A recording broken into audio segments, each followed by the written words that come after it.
Congo, la télévision numérique.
Merci de nous choisir pour vous informer et bienvenue dans ce journal. Au sommaire, Jean-Pierre Lacroix est à Kinshasa. Il s'est entretenu avec une frange de l'opposition ce lundi. Au menu, la situation sécuritaire toujours préoccupante à l'est du pays, les différents accords de paix ainsi que le dialogue national, enfin la libération de prisonniers politiques. Pretoria annonce à la MONUSCO le retrait de 700 soldats de son contingent d'ici avant la fin de l'année du sol congolais. Selon Kabuita Kabolo, professeur en relations internationales, c'est un problème de complexe entre les États-Unis et l'Afrique du Sud. 9 février, journée internationale de l'épilepsie, cette maladie qui n'a rien à voir avec une quelconque maladie transmissible qui se transmet par toucher ou morsure. Dans ce journal, le docteur Njibou explique c'est quoi en vrai l'épilepsie. Nouvelle session d'actualité, merci de nous choisir pour vous informer. Commençons tout de suite par cette actualité. Le chef des opérations de paix, Jean-Pierre Lacroix, de la MONUSCO est à Kinshasa depuis le dimanche 8 février. En voyage de travail dans son carnet, il doit s'entretenir avec le chef des institutions politiques, dont le président congolais Félix Antoine Tshisekedi. Un entretien au cours duquel la question du mécanisme de vérification du cessez-le-feu auquel la MONUSCO est désormais associée. Mais il faut également préciser que ce lundi 9 février, Jean-Pierre Lacroix a rencontré une frange de l'opposition congolaise.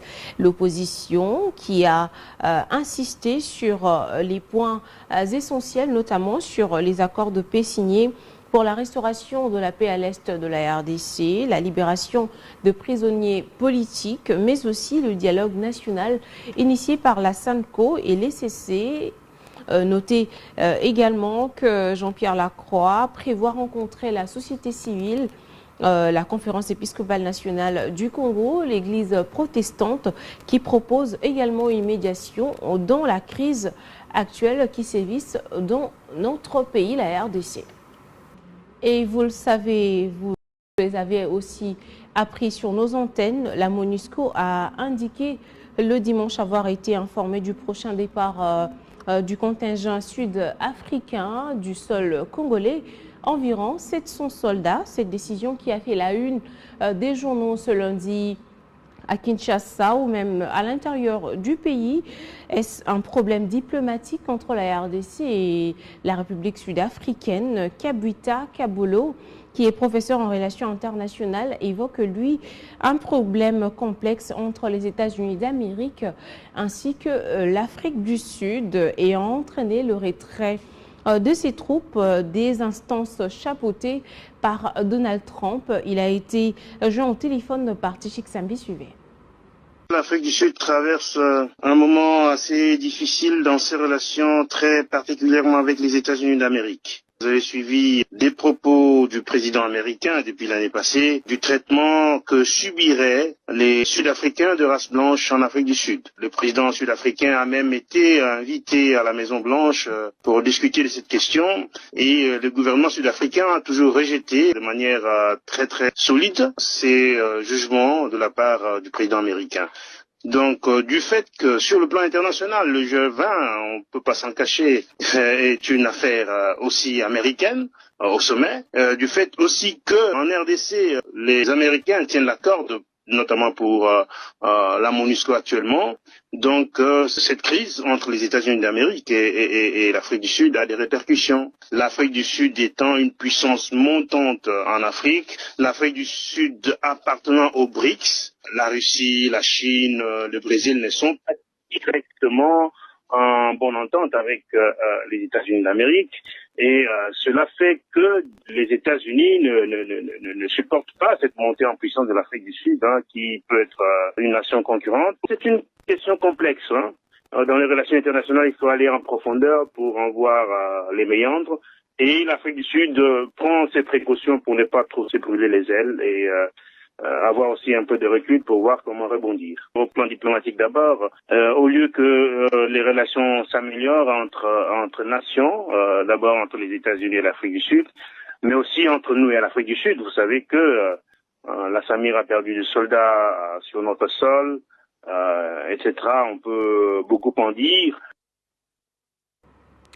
Et toujours dans le cadre de la recherche de la paix dans la partie est de notre pays, le président congolais Félix-Antoine Tshisekedi séjourne depuis ce lundi en Angola où il y est allé dans les initiatives de médiation en cours visant à restaurer la paix dans l'est de la RDC, confronté à l'agression rwandaise. Un tête-à-tête est prévu avec son homologue angolais, Joao Lourenço, président en exercice de l'Union africaine, le Togolais Faure Gnassingbé et également l'ancien président nigérien Olusegun Obasanjo qui participe également aux échanges. Et pour rappel, le président congolais s'était déjà rendu le 5 janvier dernier pour une brève visite de travail au cours de laquelle il avait échangé avec Joao Lourenço sur notamment la situation sécuritaire qui prévaut dans notre pays. Puisqu'on parle de sécurité, sachez qu'au moins 15 civils ont été tués lors d'une attaque de combattants EDF dans la nuit du vendredi 6 février au samedi 7 février 2026 à Mamimbi, Isigo, dans le secteur de Bapéré, en territoire de Lubero. Nous sommes là dans la province du Nord Kivu. La société civile critique l'efficacité des opérations militaires dans la zone, mais également Kakule Kageni Samuel, qui est président de la force vive de Bapéré, qui déplore que ces pertes surviennent malgré les opérations conjointes menées entre le UPDF et le FARDC du côté congolais. Il est joint au téléphone par Fiston Issemami. Suivez. Nous condamnons d'abord cette façon de faire, nous condamnons aussi les massacres de cette paisible population, mais nous appelons les gouvernements, les services de sécurité, les services de tutelle et des tutelles de voir comment protéger cette paisible population qui est la façon dont l'ennemi tue la paisible population. On comprend bien sûr que cette population est abandonnée. 15 personnes décédées et 7 maisons incendiées.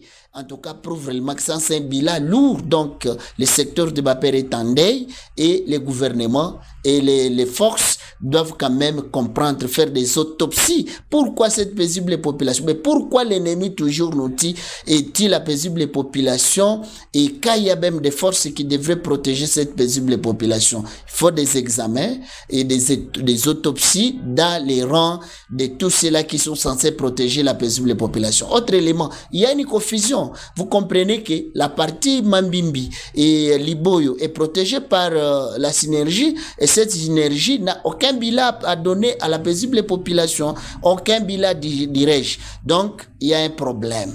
Donc, il y a alors à corriger pour que cet ennemi soit traqué, pour que cet ennemi soit bien sûr donc traqué jusqu'à dernier retranchement et que la paisible population trouve une accalmie, passent leurs activités sans beaucoup de difficultés dans cette partie. Mais la façon dont l'ennemi est suivi, la façon dont l'ennemi est en train d'opérer, prouve vraiment qu'il n'est pas suivi parce qu'on peut pas. L'ennemi ne peut pas tuer ici aujourd'hui, demain il va tuer là-bas, le lendemain, non.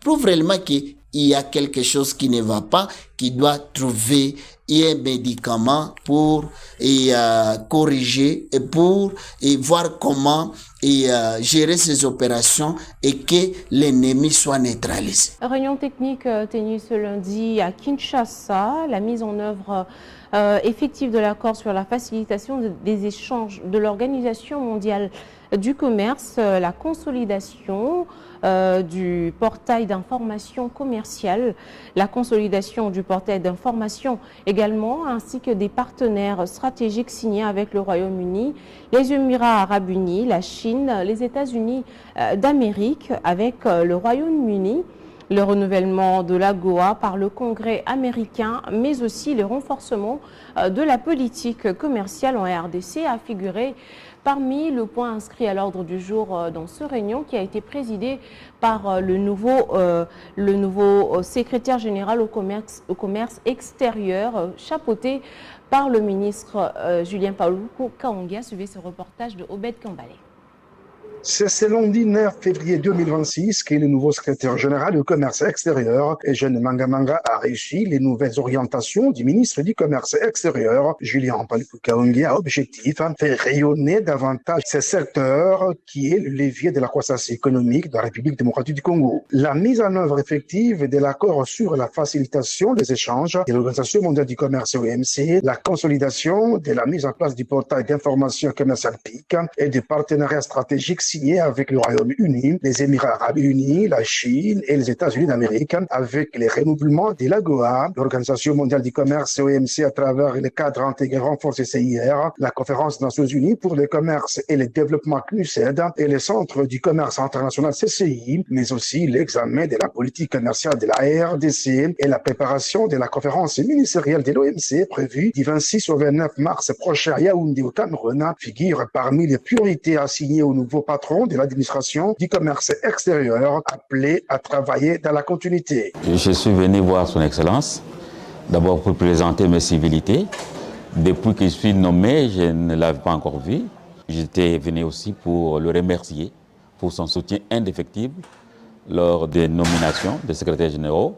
Il a pesé de tout son poids pour qu'un fils maison, comme on l'a dit, soit là pour pouvoir continuer les grands chantiers qui sont les dossiers sur le cadre intégré, la préparation de la conférence ministérielle de l'OMC qui aura lieu à Yaoundé, et puis la préparation de l'examen politique commercial et d'autres dossiers. C'est un travail de l'État, nous travaillons dans la continuité. Ma touche personnelle, c'est le travail.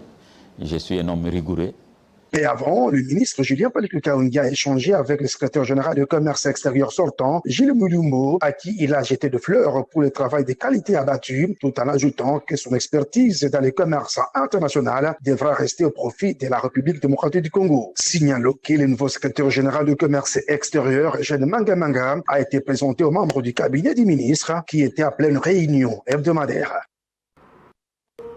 Et puis en marge de la conférence internationale Indaba Mining qui se tient en Afrique du Sud, la gouverneure du Lualaba, Fifi Masuka Saini, a quitté le Lualaba le dimanche 8 février pour l'Afrique du Sud bien évidemment, où elle prendra part à ce grand rendez-vous mondial du secteur minier afin de promouvoir le potentiel de la province et défendre également une gouvernance minière responsable conformément à la vision du chef de l'État Félix Antoine Tshisekedi. Suivez ce reportage. La gouverneure du Lualaba, Masuka Saini Fifi, s'est envolée dans la matinée du dimanche 8 février pour l'Afrique du Sud afin de prendre part à la prestigieuse conférence internationale Indaba Mining, grand rendez-vous des décideurs et investisseurs du secteur minier à l'échelle mondiale. Avant son départ de l'aéroport de Koulouzi, la chef de l'exécutif provincial a été accompagnée par quelques membres du gouvernement provincial et du cabinet venus saluer cette mission stratégique qui s'inscrit dans la dynamique nationale impulsée par le président de la République, Félix Antoine Tshisekedi Tshilombo. À travers sa participation à cette rencontre de haut niveau, Fifi Masuka Saini entend porter haut la voix du Lualaba, province minière par excellence, en droite ligne avec la vision chef de l'État, axée sur la bonne gouvernance du secteur minier, la transformation locale des ressources et l'attractivité des investissements responsables. La présence du Lualaba à Indaba Mining traduit ainsi l'engagement des autorités provinciales à accompagner la politique nationale du président Tshisekedi visant à faire du secteur minier un véritable levier de développement durable, des créations d'emplois et des progrès sociaux au bénéfice des populations congolaises.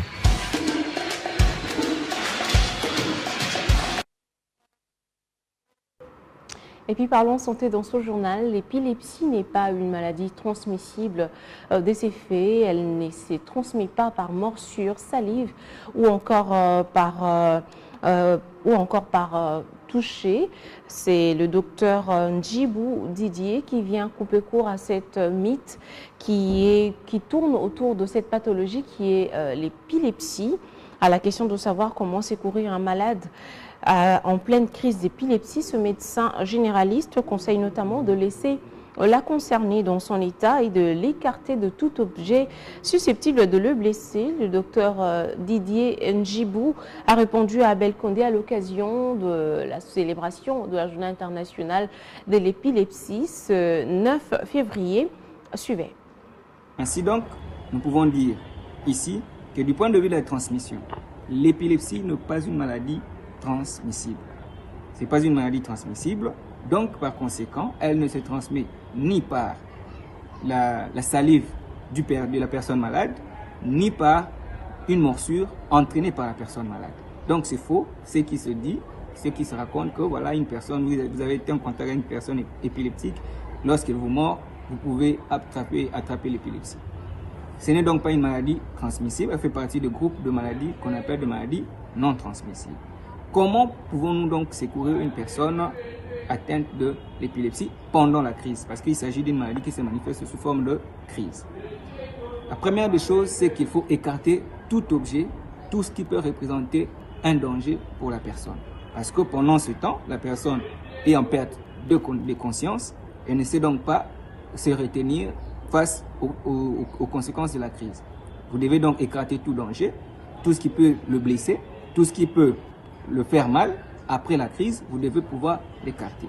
La deuxième des choses, c'est qu'il ne faudrait pas le toucher, il ne faudrait pas tenter d'arrêter la crise ou de le contrôler. Il faudrait le laisser faire sa crise jusqu'à la fin. La troisième des choses, si la phase critique donc est passée, il faudra le mettre dans une position latérale de sécurité. Et puis on parle de ce sujet poignant également. Le stade de football ne sont pas épargnés par les inondations causées par les pluies diluviennes à Kinshasa. C'est le cas du stade du Saint-Cassier dans la commune de Bandalungwa qui est dans un état de délabrement très avancé. Les amoureux du ballon rond et les habitants environnants de ce stade tirent la sonnette d'alarme aux autorités afin qu'une solution soit trouvée à ce problème. C'est un reportage signé Fiston et Simami. Ce stade Saint-Cassier de la commune de Bandalungwa, appelé affectueusement Paris par les Quinois, se trouve actuellement dans un état de délabrement sans précédent. Des eaux de pluie envahissent ce stade, des tranchées de canalisation de ces eaux complètement bouchées. Le terrain se transforme donc en une piscine olympique, une situation qui rend difficile le déroulement des entraînements des amoureux du ballon rond en ce lieu. Le football est mental, physique, tactique et technique. Dans la mesure où un jeune joueur ou entraîneur se présente ici et trouve le stade dans cet état de délabrement, ça lui sera difficile de s'entraîner. Nous rencontrons des difficultés énormes par ici. Nos activités se déroulent rien que sur cette petite surface, non envahie par les eaux de pluie. Une grande partie à terrain. Ce stade nous appartient depuis bien longtemps. Nous avons grandi par ici, mais nous n'avons pas connu ce terrain dans cet état. Là maintenant, il n'y a que 4 équipes qui s'entraînent. Il ne nous reste qu'un seul terrain à Bandal. La construction du terrain Allemagne tarde encore. Le stade municipal est transformé en kermesse. Nous demandons aux autorités de nous venir en aide.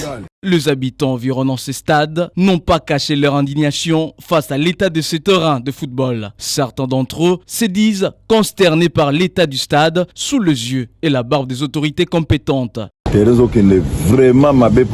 manque d'entretien de ce stade occasionne sa destruction. C'est étonnant. C'est une négligence de la part de nos autorités qui ont en charge les sports et loisirs. Elles savent parfaitement bien l'état de ce terrain, mais elles ne réagissent pas. Plusieurs joueurs sont passés par ici, notamment Gladys Bokessi et les autres. Nous ne devons pas sacrifier la jeunesse. Que l'on entretienne ce stade de Bandal. Je suis natif d'ici et on n'avait jamais connu cette situation. Ici, c'est la pépinière de joueurs.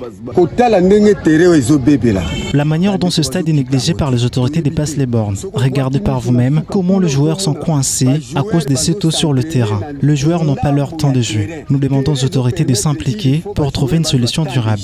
À l'exception du stade Allemagne, qui est en construction depuis un bon moment, aux côtés de celui de municipal, qui est transformé en un lieu d'activité brassicole sur toute l'étendue de la commune de Bandalungwa. Ce terrain de football de Sankassié est resté le seul accessible par différentes équipes et accueille, malgré son état, de grandes rencontres et de matchs alléchants. Les amoureux du ballon rond appellent les autorités de la province à prendre cette question à bras-le-corps pour trouver une solution urgente à ce stade qui permet à la jeunesse d'exploiter ses différents talents et de se divertir.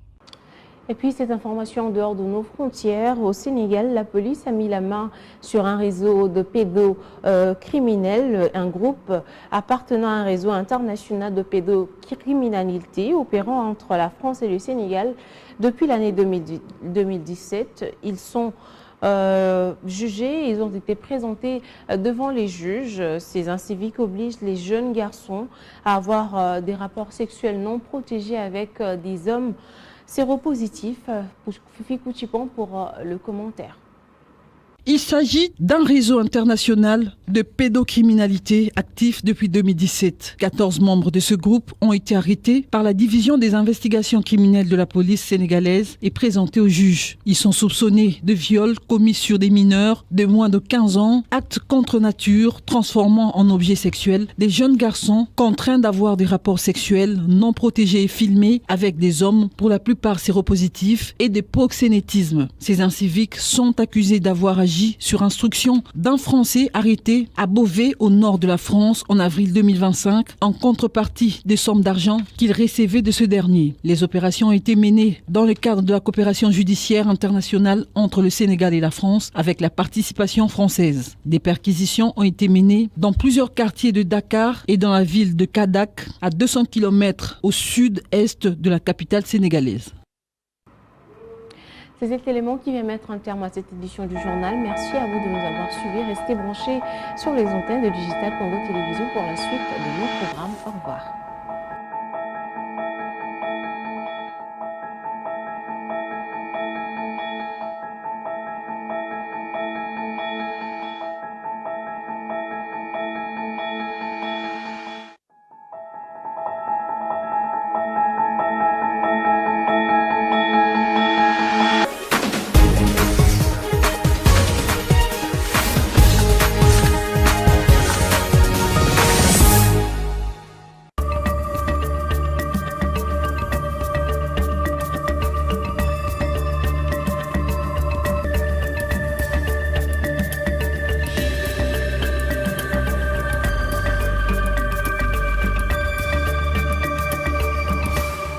Bienvenue à la lecture des journaux parus ce lundi 9 février 2026 à Kinshasa. Commençons par le grand débat qui a placé en grand et à sa une la MONUSCO en difficulté. L'Afrique du Sud retire ses 700 soldats de la RDC. On peut lire dans le grand débat que dans son communiqué, la présidence sud-africaine précise que le président sud-africain Cyril Ramaphosa a annoncé le retrait de ses 700 soldats à Antonio Guterres, secrétaire général de l'ONU, le 12 janvier dernier, lors d'un échange téléphonique.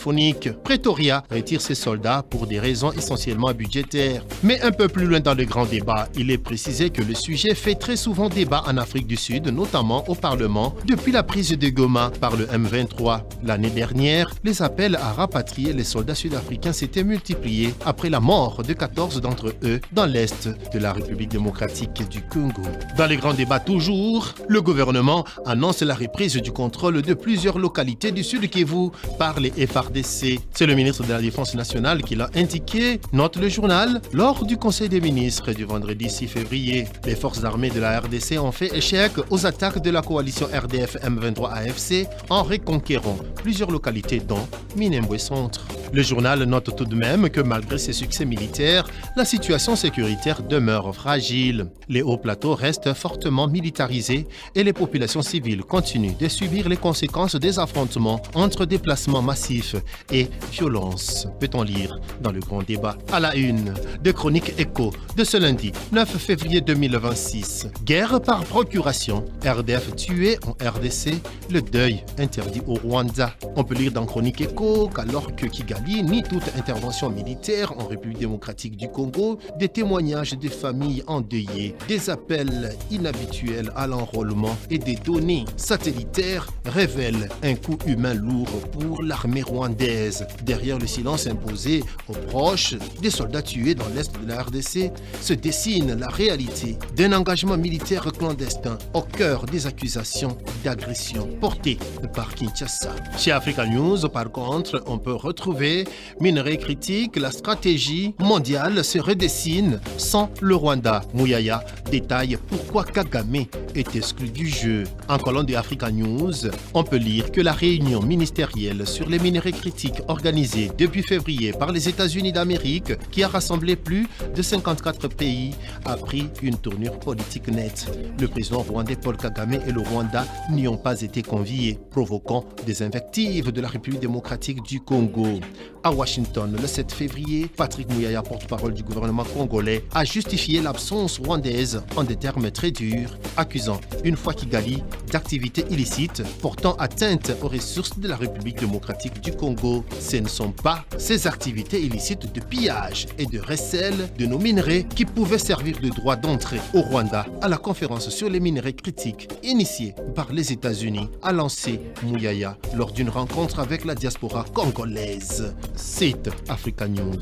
Et dans le journal La Trompette, agression rwandaise, les USA menacent Kigali de nouvelles sanctions. Le non-respect présumé par le Rwanda de ses engagements sécuritaires, notamment le retrait des rebelles du M23 des zones occupées dans l'est de la RDC, place Kigali dans le viseur de Washington, qui prépare une nouvelle série de sanctions ciblées, renseigne La Trompette. Terminons par miroir politique qui a lâché à sa une RDC le DG Victor Ntumba de l'OVD, accusé de négligence face aux inondations de Kinshasa. Voilà qui veut mettre un terme à cette revue de presse. Merci de nous avoir suivis.